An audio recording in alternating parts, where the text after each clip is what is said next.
تو اب میں آپ کو ایک کہانی سناتا ہوں جو انہوں نے جناب، یہ میرے ہاتھ میں قصص الانبیاء ہے، یہ ملا باقر مجلسی کی جو کتاب ہے حیات القلوب، اس کا ترجمہ ہے۔ اس کے اندر انہوں نے معاذ اللہ ایک کہانی بنا کے سنائی ہے کہ یہ کس طرح اماموں کو افضل مانتے ہیں اور ان کی امامت کو، یعنی 12 اماموں کی امامت کو نبوت سے اعلیٰ مانتے ہیں معاذ اللہ۔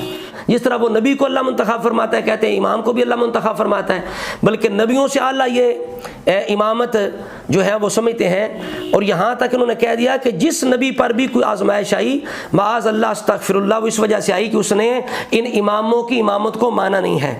اس کے بارے میں دیکھیے ایک ان کی گھڑنت اور ایک کہانی جو انہوں نے گھڑی ہے، وہ دیکھیں کتنی انہوں نے وہ محنت کر کے گھڑی ہے۔ کس طرح کہتے ہیں جی کہ ایک روز عبداللہ بن عمر نے امام صلی اللہ علیہ الدین سے یہ کہا کہ آپ کہتے ہیں کہ میرے جد بزرگوار حضرت علی کی ولایت حضرت یونس علیہ السلام پہ پیش کی گئی، انہوں نے اقرار کرنے سے توقف کیا، اس لیے خدا نے ان کو شکم ماہی میں ڈال دیا، معاذ اللہ ڈال دیا، مچھی کے پیٹ میں چلے گئے۔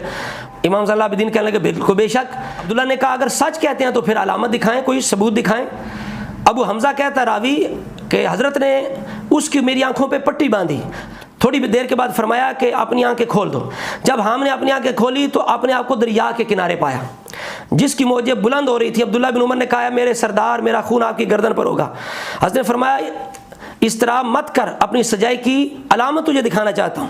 پھر مچھلی کو آواز دی، ایک مچھلی نے کوہ عظیم کی مار لبیک لبیک اے ولی اللہ اے ولی اللہ کہتی ہوئی دریا سے سر نکالا۔ حضرت نے فرمایا تو کون ہے؟ عرض کرنے لگی میرے سردار میں ماہی یونس ہوں، میں یونس علیہ السلام کی مچھلی ہوں۔ فرمایا خبر دے یونس کا قصہ کیا ہے؟ عرض کرتی ہے میرے سردار خدا مند عالم نے آدم علیہ السلام سے آپ کے جد حضرت محمد تک کسی پیغمبر کو مبعوث نہیں فرمایا مگر یہ کہ آپ اہل بیت کی ولایت ان پر پیش کی، جس نے قبول کی وہ محفوظ رہا، جس نے انکار کیا وہ مبتلا کیا گیا۔ نعوذ باللہ لعنت اللہ علی الکاذبین۔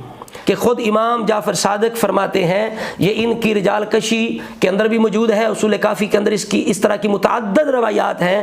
امام خود کہتے ہیں لا تقبلوا علینا حدیثا الا ما وافق القرآن والسنہ، اے میرے نبی کی امت، لوگوں نے ہمارے بارے میں بہت کچھ گھڑ دیا، ہمارے بارے میں کوئی بندہ چیز منسوب کرے اگر وہ قرآن سنت کے مطابق نہیں ہے تو وہ قبول نہ کرنا، وہ جھوٹ ہے، جھوٹ ہے۔ اور یہ بات قرآن و سنت کے بالکل خلاف ہے، کوئی دلیل ان کے پاس نہیں ہے، تو لہذا اس لیے ہم کہتے ہیں کہ لعنت اللہ علی الکاذبین۔ آپ دیکھ لیں قرآن و سنت کے اندر انبیاء کی آزمائش کی وجوہات اور ہیں، اور یہ ظالم لوگ کیا وجہ بیان کر رہے ہیں، یہاں تک کہ حق تعالیٰ نے یونس کو پیغمبری کے ساتھ مبعوث فرمایا اور ان کو وہی فرمائی کہ امیر المومنین علی، ان کے بعد جو ائمہ راشدین ہیں ان کی ولایت کو قبول کرو جو علی کے صلب سے ہوں گے، اور دوسرے امور جو ان پر وحی کے ذریعے نازل کیے گئے۔ یونس نے کہا کیوں کر ان کی ولایت قبول کروں جن کو دیکھا نہیں نہ پہچانتا ہوں۔ معاذ اللہ استغفر اللہ کہ یونس علیہ السلام اللہ کی نافرمانی کر رہے ہیں۔ یہ دیکھیں کتنی بے ادبی گستاخی ہے یونس علیہ السلام کی، کہ یونس علیہ السلام نے اللہ تعالیٰ کی بات سے انکار کر دیا، جبکہ نبی معصوم ہوتا ہے اللہ تعالیٰ کی بات کا انکار اور نافرمانی نہیں کرتا۔ اور کہتے ہیں دریا کے کنارے آئے، خدا نے مجھے وہی فرمایا یونس کو نگل لوں تو مگر ان کی ہڈیاں سالم رہیں، وہ میرے شکم میں 40 روز رہے، ان کو دریاؤں اور تاریکیوں میں گھماتی رہی اور وہ ندا کرتے رہے لا الہ الا انت سبحانک انی کنت من الظالمین، کہ میں نے امیر المومنین کی ان کی اولاد میں سے ائمہ راشدین کی ولایت کو قبول کیا۔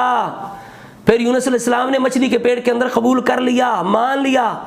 جب وہ آپ حضرات کی ولایت پر ایمان لائے تو مجھے خدا نے حکم دیا کہ میں نے ان کو دریا کے کنارے اگل دیا۔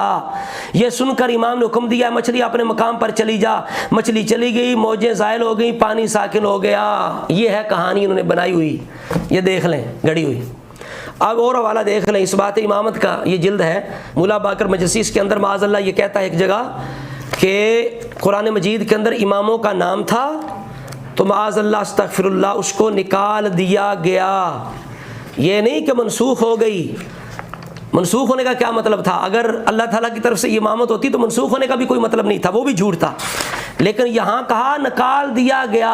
اور امام جعفر صادق جو ہیں وہ اسی طرح تلاوت کر رہے تھے، یعنی امام اصل قرآن کی تلاوت کرتے تھے اور یہ جو قرآن ہے امت کے ہاتھ کے اندر معاذ اللہ اس سے کچھ چیزوں کو نکال دیا گیا۔ تو کہتے ہیں کہ آیت اس طرح تھی، امام جعفر صادق تلاوت کر رہے تھے ان اللہ اصطفیٰ آدم و نوحا و آل ابراہیم و آل عمران و آل محمد علی العالمین، ٹھیک ہے، آل محمد کا لفظ بھی تھا لیکن آل محمد کو قرآن سے نکال دیا گیا، نعوذ باللہ، نقل کفر نباشت۔ تو لہٰذا ابھی ہم نے اس بات کا رد کیا کہ امام جو ہیں یا اہل سنت کا قطعاً نظریہ نہیں ہے کہ وہ نبیوں سے افضل ہے، بلکہ جو ابو الائمہ علی بھی ہیں ان کی شان بھی ابو بکر عثمان کے بعد ہے۔ لہٰذا ہمارا یہ عقیدہ قطعاً نہیں ہے، ہم ان کو باقی اماموں کو صحابہ کرام کے بعد ان کی شان عظمت کو تسلیم کرتے ہیں۔ آپ جناب اگلی بات جو ہے وہ ہم یہ عرض کرنا چاہتے ہیں کہ یہ کہتے ہیں کہ معصوم